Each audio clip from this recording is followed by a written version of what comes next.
قرآن کریم میں اللہ نے فرمایا یا ایھا الذین آمنوا اذا قمتم الی الصلاۃ، اے ایمان والو جب تم نماز پڑھنے کے لیے کھڑے ہو، فاغسلوا وجوہکم، تو اپنے چہروں کو دھو لیا کرو، وایدیکم، اور اپنے ہاتھوں کو، الی المرافق، اپنی کوہنیوں سمیت، وامسحوا برؤوسکم، اپنے سروں کا مسح کیا کرو، وارجلکم الی الکعبین، اور اپنے پیروں کو ٹخنوں سمیت دھو لیا کرو، یعنی کہ اپنے اعضاء کو صفائی اور ستھرائی کے ساتھ کر کے مسجد کے اندر جانے کا حکم دیا گیا۔ اسی طریقے سے اللہ تبارک و تعالی نے فرمایا کہ اگر کسی عورت کو حیض اور نفاس کا خون آئے تو اس حالت میں اللہ نے ایمان والوں کو اور شوہروں کو اپنی بیویوں کے پاس جانے سے روک دیا اور کہا قل هو اذن، کہ اے نبی آپ کہہ دیجئے یہ تو گندگی ہے، فاعتزلوا النساء فی المحیض، تم عورتوں سے حالت حیض میں الگ رہو، ولا تقربوہن، ان کے ہرگز قریب بھی مت جاؤ، حتی یطہرن، یہاں تک کہ وہ پاک صاف ہو جائیں، فاذا تطہرن، پس جب وہ پاک صاف ہو جائیں تو تم ان سے ملاقات کر سکتے ہو۔ اس سے بھی معلوم ہوا کہ اسلام نے صفائی اور ستھرائی کے اوپر کتنی زیادہ توجہ دی ہے اور اس کا کتنا اہتمام کیا گیا ہے۔ اسی طریقے سے اللہ نے اپنے ماننے والوں کو سب سے اہم جو عبادت دی وہ نماز ان کے اوپر فرض کی۔ نماز کے لیے اللہ نے حکم دیا کہ اعضاء کو پاک کرنا، جگہ کا پاک ہونا، کپڑوں کا پاک صاف ہونا شرط ہے۔ اگر تم نے ان کی صفائی اور ستھرائی کا اہتمام نہیں کیا تو نماز ہی ادا نہیں ہوگی، یہ فریضہ ہی تمہارا ادا نہیں ہوگا۔ اس سے بھی معلوم ہوا کہ اسلام نے صفائی اور ستھرائی کو کتنا اہم قرار دیا ہے۔ اسی طریقے سے فرمایا اللہ کے نبی جناب رسول اللہ صلی اللہ علیہ وسلم نے لولا ان اشق علی امتی لامرتہن بالسواک عند کل صلاۃ، اگر مجھے اس بات کا خوف نہ ہوتا کہ میری امت کے اوپر یہ بات شاق گزرے گی کہ وہ ہر نماز کے وقت میں مسواک کریں، تو میں اپنی امت کو حکم دیتا کہ ہر نماز کے وقت میں مسواک کرو تاکہ تمہارے منہ کی صفائی اور ستھرائی ہو۔ اس ارشاد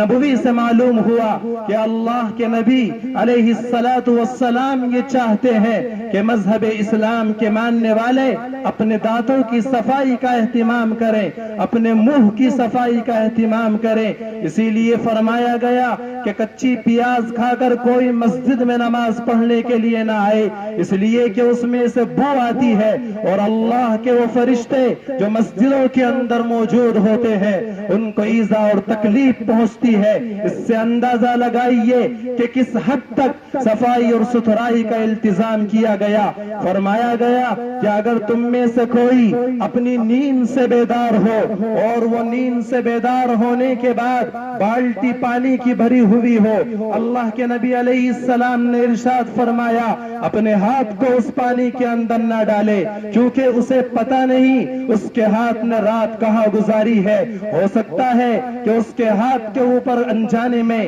کوئی ناپاکی لگ گئی ہو اور وہ اس ناپاک ہاتھ کو اس برتن کے اندر ڈال دے تو سارے کا سارا پانی ناپاک ہو جائے گا۔ اسی بات کو اللہ کے نبی علیہ السلام نے ایک حدیث مبارکہ کے اندر بیان فرمایا۔ ارشاد نبوی ہے، اللہ کے نبی علیہ السلام نے فرمایا اذا استيقظ احدكم من منامه فلا يغمس يده في الاناء حتى يغسلها 3 مرات فانه لا يدري اين باتت يده، کہ جب تم میں سے کوئی شخص اپنی نیند سے بیدار ہو تو وہ فوراً اپنے ہاتھ کو اپنے برتن کے اندر نہ ڈالے یہاں تک کہ اس کو 3 مرتبہ دھو لے، کیونکہ وہ نہیں جانتا اس کے ہاتھ نے رات کہاں گزاری ہے۔ اس سے آپ کو اندازہ ہو گیا ہوگا کہ اللہ کے نبی علیہ السلام نے برتنوں کی صفائی اور ستھرائی، پانی کی صفائی اور ستھرائی کا کتنا زیادہ التزام اور اہتمام کرایا ہے اپنی امت سے۔ چنانچہ ایک حدیث مبارکہ کا مفہوم ہے اور بڑی عبرتناک حدیث ہے۔ اللہ کے نبی علیہ السلام ایک دو قبروں کے پاس سے گزرے فَإِنَّهُمَا لَيُعَذَّبَانِ، ان دو قبر والوں کو عذاب دیا جا رہا ہے۔ اللہ کے نبی علیہ السلام نے ارشاد فرمایا وَمَا يُعَذَّبَانِ مِنْ كَبِيرٍ، کہ اے میرے صحابہ ان دونوں قبر والوں کو کسی بڑے گناہ کی وجہ سے عذاب نہیں ہو رہا، انہوں نے کوئی بڑا گناہ نہیں کیا، انہوں نے کوئی بڑا جرم نہیں کیا۔ اما احدهما فكان لا يستطيع من البول وفي روایت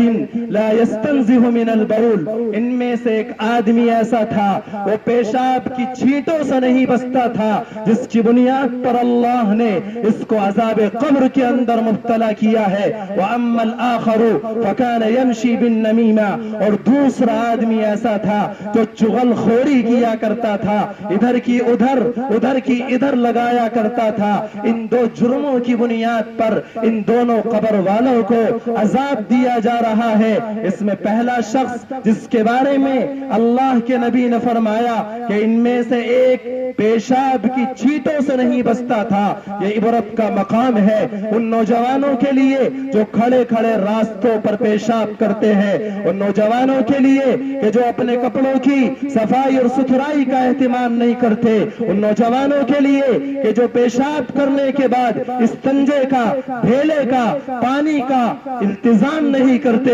اور اپنے پیشاب کی جگہ کو صاف اور ستھرا کرنے کا اہتمام نہیں کرتے۔ ہمارے کتنے نوجوان ہیں جب ہمارے جماعت کے ساتھی ان کے پاس آتے ہیں اور کہتے ہیں کہ بھائی تم نے عصر کی نماز تو پڑھ لی ہوگی، تو وہ کہتے ہیں کہ نہیں جی ابھی ہم نے عصر کی نماز نہیں پڑھی۔ وہ جماعت کے ساتھی ان سے کہتے ہیں کہ چلو مسجد جاؤ اور وہاں عصر کی نماز ادا کر لو، تو اس نوجوان کی زبان سے جو جواب نکلتا ہے وہ انتہائی افسوسناک ہے۔ وہ کہتا ہے جی میرا بدن پاک نہیں اور میرے کپڑے پاک نہیں۔ ایک مسلمان ہوتے ہوئے بدن اور کپڑے پاک نہیں ہے، پھر اسلام کس بات کا رہ گیا؟ مسلمان کس چیز کے ہو؟ اللہ کے نبی نے ارشاد فرمایا الطہور نصف الایمان، پاکی آدھا ایمان ہے،